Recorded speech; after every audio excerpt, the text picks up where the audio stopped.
से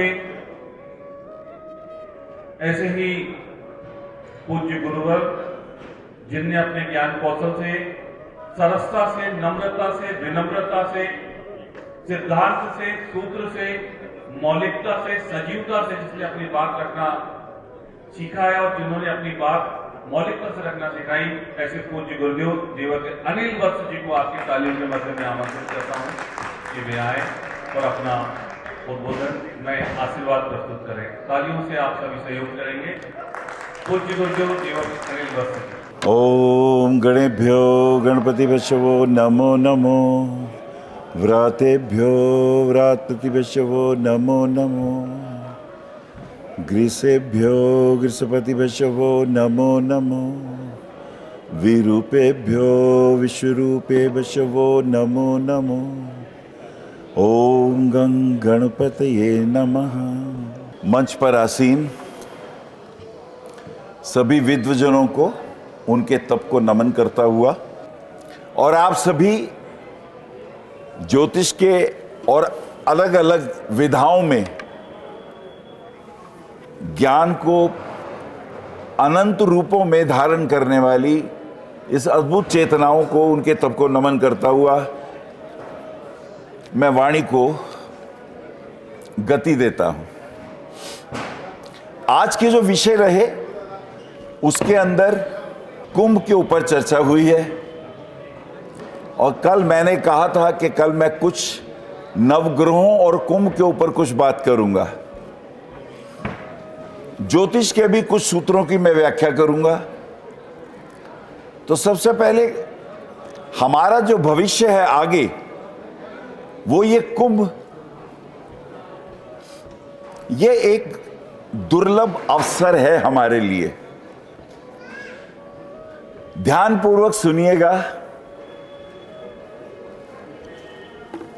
मन अगर शुद्ध हो, श्रद्धावान हो और दैवीय अनुभूतियों को ग्रहण करने वाला हो, तो ये शरीर ही तीर्थ हो जाता है। और मन अगर कपटी हो, दुराचारी हो, लोभी हो, व्यभिचारी हो, तो लाख तीर्थों में जाओ, स्नान करो, कुछ फर्क नहीं पड़ता। ये शरीर ही तीर्थ हो जाता है यदि शुद्ध है, यदि मन वचन कर्म से आप जो सोचते हैं वही कहते हैं और जो कहते हैं उस पर आचरण भी करते हैं, तब शरीर तीर्थ होने लगता है। अच्छा, तीर्थ पे गए, आधे अधूरे गए, मन में रहा द्वेष, मन में रहे कलेश, ईर्ष्या रही, द्वेष रहा, तो ये बीमारी तुम वहां भी ले जाओगे। बेहतर हो जो कुंभ की मर्यादा है उसे समझें आप। ये जो गंगा जमुना सरस्वती है ना वहां, उसको समझ लें थोड़ा सा।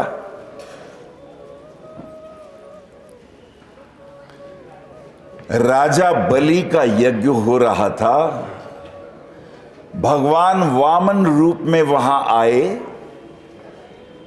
और 3 पग भूमि उन्होंने मांगी। पृथ्वी के गर्भ में, पाताल में जहां कच्छप है, उसके ऊपर भगवान विष्णु ने रखा एक चरण और उस चरण को स्थापित करके दूसरा चरण जो था उनका, उससे उन्होंने यज्ञ स्थली पे रखा। शुक्राचार्य जिनके गुरुदेव थे, भगवान शिव से जिन्होंने साक्षात वरदान लिया था मृत संजीवनी का, ऐसे आचार्य के जो पुरोहित बलि थे, वहां रखा विष्णु भगवान ने पहला चरण। बोले राजन, अब पृथ्वी के पाताल से लेके यहां तक का तो मैंने भाग पहला ले लिया, और दूसरा चरण उन्होंने ब्रह्मलोक पे ले गए। ये गंगा क्या है समझा रहा हूं, जहां तुमने स्नान करना है उसकी महत्ता को समझ लो। ये जो तुम्हारे पृथ्वी के बराबर के 9 ग्रह हैं ना, इनसे दूर है, बहुत दूर ध्रुवलोक, ध्रुवलोक से बहुत योजन, लाखों योजन ऊपर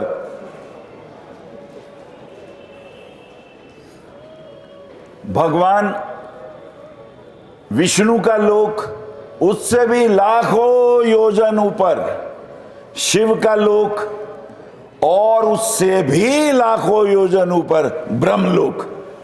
इतने लोक नापे भगवान विष्णु ने अपने दूसरे चरण से। और ब्रह्मा जी ने देखा, अरे ये तो नारायण का चरण है। उनके कमंडलू में रखा हुआ तपो वेदवाणियों से निरंतर सिंचित जल छलकने लगा। उस जल को कमंडल से उन्होंने विष्णु भगवान श्री हरि के चरणों में उस जल से अभिषेक किया। वो अभिषिक्त जल वहां से नीचे मेरू पर्वत पे गिरा, और मेरू पर्वत पे गिर के 4 दिशाओं में फैल गया। जो दक्षिण दिशा में जल गिरा उसको भगवान शिव ने अपनी जटाओं में धारण किया, और जो पश्चिम दिशा में जल गिरा, जो पश्चिम दिशा का जल था, उसको भगवान ब्रह्मा जी ने धारण कर लिया। जो उत्तर दिशा में जल था वो स्वयं विष्णु के पास आया, और जो पूर्व दिशा के अंदर जल गिरा वो समस्त तुम्हारे पितृगण, समस्त ऋषि, समस्त तपस्वीगण, उनके हिस्से में आया। वो भगवान शिव की जटाओं में वेद मंत्रों से सिंचित, अभिमंत्रित, युगों युगों से अश्वमेध यज्ञों से पुष्पित सुहासित जल जब भगवान शिव की जटाओं में आया तो गौतम ऋषि के मन में भाव आया, ये जल पृथ्वी पे आना चाहिए, पृथ्वी पे मनुष्यों का कल्याण होना चाहिए। नाना प्रकार के मानसिक, वाचिक और कार्मिक हम कर्म करते हैं, बहुत से पाप हमसे हो जाते हैं, उनकी मुक्ति होनी चाहिए। उस जल को लाने के लिए गौतम ऋषि ने तपस्या करी, कैलाश पर्वत पे जाके कुशा का आसन बिछाया, वहां मौन में रह के भगवान शिव शूलपाणी का ध्यान किया। उनकी तपश्चर्या से प्रसन्न होकर शिव प्रकट हो गए। बोले, वरम प्रभु ही वर मांगो। बोले, प्रभु मुझे तो बस एक ही चीज चाहिए, ये जो आपकी जटाओं में गंगा है, पवित्र गंगा, जिसको ब्रह्मा, विष्णु, महेश आप सभी ने धारण किया है, वो जल पृथ्वी वासियों को भी मिले। शिव प्रसन्न हो गए। बोले, तुमने लोक कल्याण के लिए ये वर मांगा है तो मैं एक जटा अपनी देता हूं। उन्होंने वो जटा लेकर ब्रह्मगिरी पर्वत के ऊपर उस जटा को धारण किया, वहां से वो गंगा पृथ्वी पर बहने लगी। ये गंगा पहले सुरलोक में, फिर पृथ्वीलोक में और फिर पाताल लोक में, 3 लोकों में इसकी गतियां हैं। अब ये जो गंगा बही, उन्होंने कहा, प्रभु ये गंगा जहां जहां जाए वहां वहां तीर्थ निर्मित हो, वहां वहां आप भी हो, वहां वहां आप अवश्य स्थापित हो ताकि लोगों का कल्याण हो। अब वो गंगा बहती बहती हजारों नहीं लाखों सालों से, और ये जो कुंभ पर्व है, ये वही जल तुम्हें वहां बहता हुआ मिल रहा है, ये वही जल मिल रहा है। इस जल की महत्ता समझो, और तुम भाग्यवान हो अगर इस आयु खंड में, ये पूर्ण कुंभ है, इस पूर्ण कुंभ में अगर तुम स्नान करते हो तो कम से कम बहिर यात्रा का श्रेष्ठतम पुण्य तुम प्राप्त कर सकते हो। 2 तो यात्राएं हैं ना, एक बहिर्मुखी, एक अंतर्मुखी। बहिर्मुखी यात्राओं में जब वो कुंभ हाथ में आया देवासुर संग्राम के बाद, तो विचार हुआ कि ये कुंभ कहीं इधर उधर गलत हाथों में ना चला जाए, तो ये जिम्मेदारी देवगुरु बृहस्पति की थी। कुंभ फूट ना जाए, ये जिम्मेदारी भगवान सूर्य की थी। और कुंभ में रखा हुआ जल सूख ना जाए, इस जल की जिम्मेदारी चंद्रमा की थी। ये तीनों देव जब जब विशिष्ट राशियों में आएंगे, ये कुंभ होता है। और कुंभ हर 12 वर्ष के बाद होता है, जिसे पूर्ण कुंभ कहते हैं। 4 स्थानों पे इसलिए होता है, वो आप जानते हैं कि जयंत इंद्र का बेटा उस कुंभ को लेके देवताओं के साथ, उनके पीछे असुर राक्षस गण भी थे, 4 स्थानों पे रखा गया। 4 स्थानों पे रख के जब उठाया गया, तो उसमें से कुछ अमृत की बूंदें छलकी। तो वो बूंदें प्रयागराज में छलकी, वो बूंदें हरिद्वार में छलकी, नासिक में छलकी और उज्जैन में छलकी। वो जो प्रवाह है, ब्रह्मा विष्णु महेश, सारे ऋषिगणों, सारे तपस्वियों और पूरे सनातन संस्कृति के उन महान तपस्वियों का वो प्रवाह, वो तेज इस जल के माध्यम से आज हमें प्राप्त हो रहा है। तो इस कुंभ पर पे जब आप जाएं, कभी भी चले जाएं, और विशेष रूप से ये 13 तारीख से 26 फरवरी तक है, जनवरी से लेके 13 जनवरी से 26 फरवरी तक आप जाके स्नान करें। ये तो हुई बहिर्यात्रा, वो आप सब जानते हैं। अब जैसे ये प्रयागराज में हो रहा है, तो इसके अंदर बृहस्पति को वृषभ राशि में होना चाहिए। क्यों होना चाहिए? वृषभ में क्यों होना चाहिए?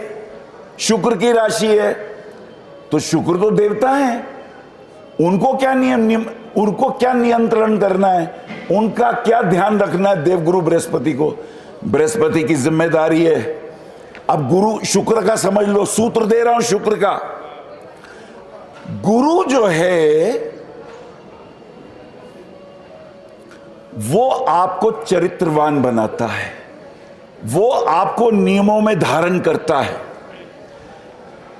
गुरु जो है यम नियमों का पालन करता है, इसलिए उसे देवताओं का गुरु बनाया गया। शुक्र का जो स्वभाव है, ये ध्यान से सुनो, इधर उधर मत देखो, ये सुनोगे भी नहीं, पढ़ने को तो मिलेगा नहीं, क्योंकि तुम्हारे पास वो ग्रंथ ही नहीं है। पढ़ोगे क्या? वो ग्रंथ ही नहीं है। शुक्र का स्वभाव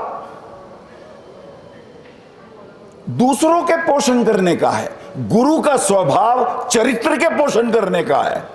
तालियां बजाओ इस बात पे। शुक्र क्या है?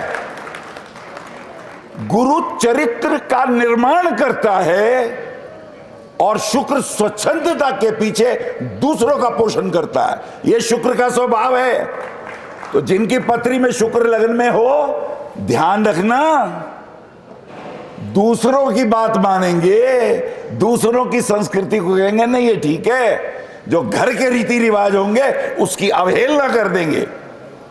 स्वच्छंदता और परिपोषकता, परपोषकता, यह स्वभाव शुक्र का है। तो परपोषक स्वभाव को नियंत्रण में करने के लिए देवगुरु बृहस्पति जब वृषभ राशि में होंगे, और शनि की मारक क्षमता मकर राशि या कुंभ राशि, मकर राशि काल पुरुष की कुंडली का 8वां भाव, 10वां भाव, जहां कर्म ही कुंठित ना हो जाए। तो शनि की मारक राशि में सूर्य हो, शनि की मारक राशि में चंद्रमा हो, तो प्रयागराज में कुंभ होता। आप तालियां बजाओ। तुम्हें पता होना चाहिए किन राशियों में कौन ग्रह हो तो क्या होता है। ये 3 देवताओं को नियुक्ति दी गई। अब मैं थोड़ा एक सूत्र भीतर अंतर यात्रा की तरफ आऊंगा, और तुम्हारे अनंत जन्मों के पुण्य हैं जो तुम इस वार्ता को सुन लोगे। मेरे माध्यम से पता नहीं कौन ऋषि चाहता है मैं आपको ये बोल दूं। अंतर यात्रा, हर एक की नाभि में अमृत होता है। रावण की ही नाभि में अमृत नहीं है। तुम्हारा जब जन्म हुआ तो तुम्हारा नाड़ू मां के नाड़ू से लगा हुआ था, तुम जीवन वहीं से पाते थे, तुम्हारा खाना पीना उसी से होता था।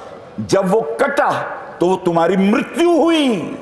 तुम उसे जन्म मत समझना, वो मृत्यु है, वो मां से तुम्हें अलग किया गया। अब स्वतंत्र रूप से जीने का अदम्य साहस है तुम में, तो कुछ बच्चे जोर से किलकारी मार के रोते हैं जन्म के बाद। ये उनका साहस है कि नहीं, मुझे आना है इस संसार में। और कईयों के पास साहस नहीं होता तो डॉक्टर उन्हें मारते पीटते हैं, उल्टा लटकाते हैं, ठोकते पीटते हैं, तो आता है वो अपने सूत्र पे, अरे मुझे तो संसार में आना है। इस अमृत का तुम्हें ज्ञान होना चाहिए, इसलिए ये कुंभ है। और यदि तुम इस वाले कुंभ को जान गए, जब भी तुम एक सूत्र को ध्यान में समझोगे, मैं कौन हूं, वेदों के गूढ़ रहस्य तुम समझ नहीं सकते, तो उसको ज्ञानियों के लिए संकेतों के रूप में, सूत्र के रूप में जो कहा, उसे उपनिषद कहते हैं। वो भी नहीं समझ सकते। सर्वसाधारण की समझ में आ जाए तो वेद मुनि व्यास जी ने 18 पुराणों के माध्यम से वही बातें आपको कथाओं के रूप में समझाई हैं। कथाओं में क्या समझाया है? एक सुमेरु पर्वत को लिया गया, वासुकी नाग की रस्सी बनाई गई और उसे क्षीर सागर में डाल दिया गया, वो डूबने लगा। भगवान विष्णु ने कच्छप अवतार लिया उसे धारण करने के लिए। धारणा शक्ति विष्णु के पास है, धारणा शक्ति विष्णु के पास है। जब भी कोई मंत्र जाप करो, जब भी कोई साधना करो, पहले भगवान विष्णु का स्मरण करो, कच्छप अवतार का स्मरण करो, तो धारणा शक्ति तुम्हें प्राप्त हो जाएगी। और जब धारणा शक्ति प्राप्त होगी तो संकल्प सिद्धि तुम्हें निश्चित रूप से प्राप्त होगी। यह है सूत्र कच्छप अवतार का। जो व्यक्ति तप करता है, ध्यान करता है, उसका मन नहीं लगता। आपको मैं कहूं, आप 1.25 लाख गायत्री का जाप करें प्रातःकाल ब्रह्म मुहूर्त में उठ के, नींद ही नहीं खुलेगी। खुल गई तो मन ही नहीं करेगा नहा लें। नहा लिया तो अरे कुशा, अरे यार ऐसे ही कर लेते हैं ना, कुशकास। तुम नियम नहीं निभा सकते, 1000 उसके अंदर बाधाएं आएंगी। इसी को हलाहल विष कहते हैं। अब ये भीतर के कुंभ की ओर ले जा रहा हूं आपको। बाहर का कुंभ तो तुम्हें मैंने करा दिया, अब भीतर का कुंभ अगर नहीं कराया तो बाहर का कुंभ व्यर्थ हो जाएगा। वो बहिर यात्रा है भीतर की ओर लाने के लिए। अगर भीतर का नहीं जगा तो बाहर की यात्रा किस लिए है? क्योंकि तुम्हारा भीतर का अंतस्थ जाग जाए। तो जब तुम भीतर की यात्रा में भी कोई मंत्र जाप करते हो, उसमें बहुत विघ्न बाधाएं आती है। कहीं खुजली होने लग जाएगी, कहीं बुखार हो गया उस दिन। लेकिन अगर इस हलाहल को भी तुम पी गए, और इसको पीने के लिए तुम्हारी मदद गुरुदेव करेंगे। जिस गुरु को ध्यान की गहराइयों का पता है, वो तुम्हारी मदद करेगा। और इसीलिए देवादिदेव महादेव गुरु ने, यानी महादेव ने, वो हलाहल विष पहले पिया। देवताओं के पास ये पात्रता नहीं थी, उन्होंने कहा लाओ ये मुझे दे दो, पर तुम्हें जाना अमृत को पाने के लिए है। बिना अमृत को पाए हुए भाई चाहते शिव जी तो कह देते बृहस्पति को, ले यार डायरेक्ट मुझसे सीख मृत संजीवनी। मृत संजीवनी दी उसको, शुक्राचार्य को। दंभियों, लंपटियों और दुराचारियों के लिए उनको दे दी। क्या दिया? मृत संजीवनी। अच्छा चलो मृत संजीवनी मिल भी गई, रहे तो क्रैक के क्रैक ही, फिर लड़ते रहे, फिर शराब पीते रहे, फिर व्यभिचार करते रहे। लेकिन भगवान शिव चाहते हैं देवलोक का जो गुरु हो वो तुम्हारा कल्याण होना चाहिए। तुम्हारा जन्म जिस उद्देश्य के लिए हुआ है उसकी तुम्हें प्राप्ति होनी चाहिए। वास्तविक अमृत के दर्शन तुम्हें करने चाहिए। तो जब कोई भीतर की यात्रा करता है तो पहले हलाहल विष यानी अनंत बाधाएं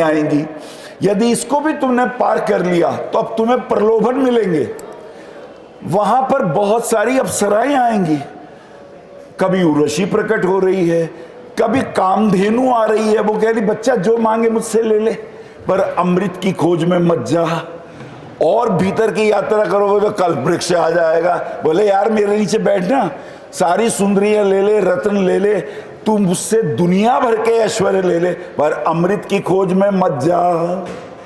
ये सारे प्रलोभन तुम्हें मिलते हैं, मोहिनी रूपधारी भी आएंगे, और अंत में तुम्हारी परीक्षा ली जाएगी 13वें रत्न के रूप में।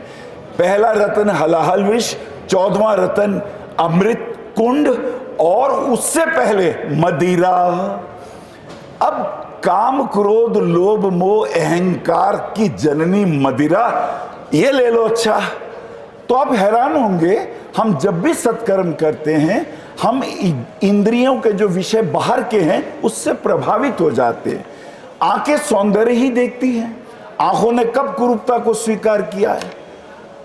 नासिका सुगंध को ही पसंद करती है, कान मधुर ध्वनि ही पसंद करते हैं, इंद्रियां श्रेष्ठ विषयों का वर्ण करती हैं, और हम उसी में उलझ जाते हैं, इंद्रियों के विषयों के दास हो जाते हैं। शिव नहीं चाहते, शिव चाहते हैं अप्रभावित होने की कला सीख लो। आंखों ने एक दृश्य देखा, मन कहता है यही चाहिए, यही सुंदर स्त्री चाहिए, यही पद प्रतिष्ठा चाहिए, यही मकान चाहिए। अरे तुम मन के गुलाम हो क्या? इंद्रियों के गुलाम हो या इंद्रियों के स्वामी? इंद्र कब बनोगे? इंद्रियों के विषयों से जो अप्रभावित होने की कला सीख जाता है उसको इंद्र कहते हैं। तो इंद्र का पुत्र जयंत ही कलश लेके जा रहा है। अप्रभावित होने की कला का निर्देश इंद्र जयंत के माध्यम से, जयंत जो जीत ले इंद्रियों के विषयों से अप्रभावित रह के अपने मन का राजा बने। You should not be the servant of your mind. मन से उठते हैं विचार, धन मिल जाए, पद मिल जाए, सुंदरी मिल जाए, रूप मिल जाए, प्रतिष्ठा मिल जाए। अरे मिलके भी जो मिल जाएगा, नचिकेता का वो वचन याद रखो, यमराज ने कहा तू मुझसे स्त्रियां ले ले, हजारों वर्ष की आयु ले ले, धन ले ले, पद प्रतिष्ठा ले ले, पर मुझसे ये ना पूछ मृत्यु के बाद जीव की क्या गति होती है। ये ना पूछ मरने के बाद तुम कहां जाते हो, ये मत पूछ, अमृत का राज मत पूछ। वो कहता है अच्छा यम जी एक बात बताओ, हजारों सालों के बाद तो फिर आओगे ना, फिर जो जो दिया छीन लोगे ना, धन भी यहां रह जाएगा, वो सुंदरी भी यहां रह जाएगी, मेरे बच्चे भी यहां रह जाएंगे, मेरा अर्जित पद प्रतिष्ठा सब कुछ यहां रह जाएगा। पृथ्वी कहती है एक कण भी नहीं ले जा सकते तुम यहां से जाते वक्त। तो जाते वक्त तुम्हारे साथ तुम्हारे कर्म जाते हैं, तुम्हारे संस्कार जाते हैं। इससे तुम्हारे अगली तुम्हारी गति क्या होगी वो तुम्हारे कर्मों से होती है। तो ये आखिर में मदिरा से भी अगर तुम बच गए तब तुम्हें अमृत मिलता है, लेकिन वहां भी परीक्षा है, वहां भी कोई राहु आएगा, वो अमृत कुंड को लेके फिर भागेगा, और तुम्हें उस अमृत को पाने के लिए अपने प्राणों की भी आहुति देनी हो तो देना, तब जाके तुम्हें अमृत मिलता है। भीतर का अमृत बिना चखे विदा नहीं होना, इसलिए तुम्हें मानव योनि मिली है, और ये बड़ी दुर्लभ मानव योनि है, इसका ध्यान रखना। अब कुंभ पे जाओ, अब करो स्नान, सांस रोक लेना, कुंभक, श्वास लंबा लेना, नाभि में रोक लेना, कुंभक, ये भीतर का कुंभक। अब डुबकी मारना, नाभि को पानी के अंदर रखना और मन ही मन कहना ओम नमो नारायणाय, ओम नमो ब्रह्मदेवाय, ओम महादेवाय, और उसी के साथ साथ गंगा जमुना सरस्वती तीनों नदियों का ध्यान करना और अपने सप्तऋषियों का ध्यान करना। तुम्हारे जन्म जन्मांतरों के पाप तब धुलेंगे। आप आचार्य श्री अनिल वत्स जी के आध्यात्मिक प्रवचन, ध्यान व ज्योतिष संबंधी मासिक राशिफल फेसबुक, यूट्यूब, www.astroanilvats.com पर भी देख सकते हैं। For appointment, Bhavishya Kathan, Monday to Saturday, 11 a.m. to 6 p.m., BE 279, Street number 6, Harinagar, New Delhi 110064. Phone number 98917 39999 98181 89993 981 088 7002 886 000 6030. Website www.bhavishyakathan.com. Acharya Anil Vats @gmail.com.